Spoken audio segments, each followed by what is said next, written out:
Your true colors shining through. I see your true colors. That's why I love you. So don't be afraid. Alors, qui est ce monsieur? Il a vécu à quelle époque? Il a fait quoi? Et pourquoi on l'a oublié? Ou pourquoi on l'a pas connu au fond?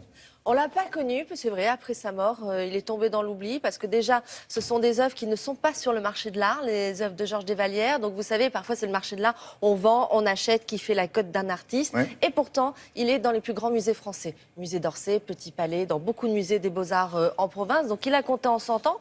On est là, il est né à la fin du 19e siècle et il a surtout travaillé au début du 20e siècle. Et figurez-vous que c'était un des membres du jury du Salon d'automne. Donc il était très important au Salon d'automne parce que notamment en 1905, c'est là qu'on a découvert le mouvement des fauves.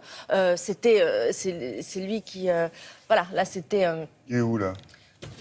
C'est lequel des deux? C'est lequel? Gauche? C'est le... Avec le... On a un doute. Pense à faire. Non.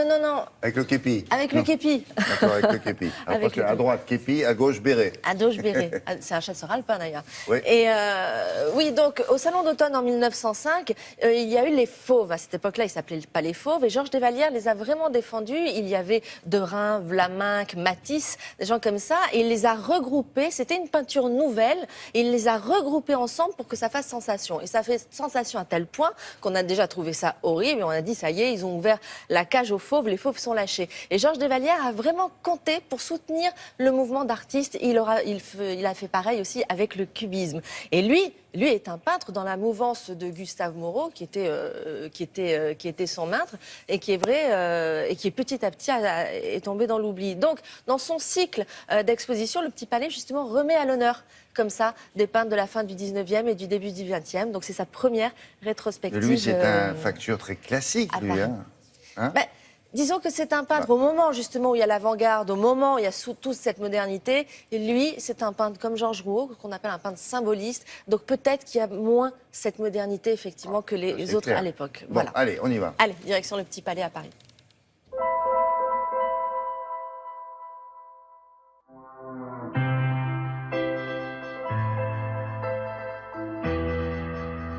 Un portrait sur fond bleu, à la manière d'un Botticelli. Une élégante dans un coin du Moulin Rouge à Paris. Des cornus à la manière des statues antiques. Ou encore un Christ façon Renaissance italienne. C'est l'œuvre de Georges Desvallières. Une œuvre atypique qui fait de lui un artiste singulier du début du XXe siècle. Il aime la couleur et il la met à bon escient quand il s'agit de portraits, quand il s'agit de nature.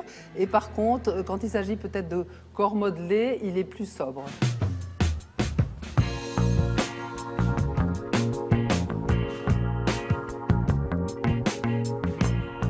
À ses débuts, il peint des sujets légers, comme les membres de sa famille, et il s'essaye aussi à l'autoportrait.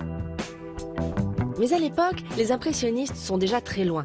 Ils ont cédé leur place à l'avant-garde, à la modernité de Matisse, de Picasso et tant d'autres. Desvallières, lui, sera un peu en marge de cette mouvance, et sa peinture va devenir plus spirituelle.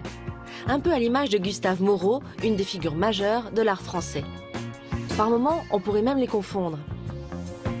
Pour Desvallières, il ne s'agit pas de peindre la forme pour la forme, ni la couleur pour la couleur. Il veut représenter le corps et l'âme humaine dans tous ses états.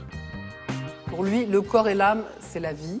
Donc il va représenter le corps, oui, mais toujours avec une étincelle animale, l'esprit est là. Depuis les premières toiles jusqu'aux dernières, on a une évolution incroyable, une diversité extraordinaire. Et surtout, son grand thème, c'est l'amour.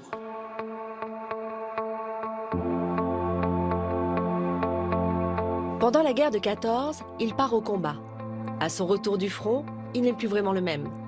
Il se rapproche de la religion et la figure du Christ devient omniprésente dans son œuvre. Il devient alors, comme son ami Georges Rouault, une figure majeure de l'art sacré du XXe siècle.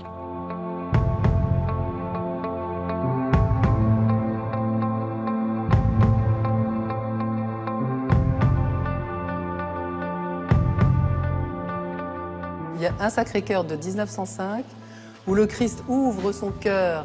Et ça, c'est la grande révolution de Desvallières. Il apporte à l'art sacré une nouveauté, un réalisme qui n'existait pas et qui peut toucher énormément de monde.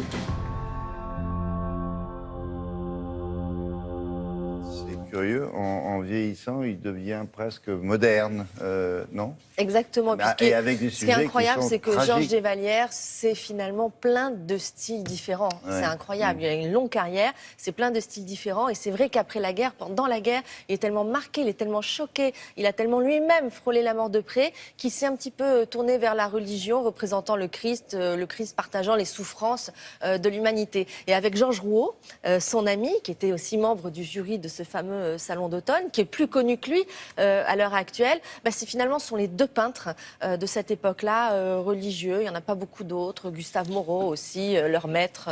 Voilà. Donc c'est à découvrir au Petit Palais à Paris. Merci beaucoup. Allez.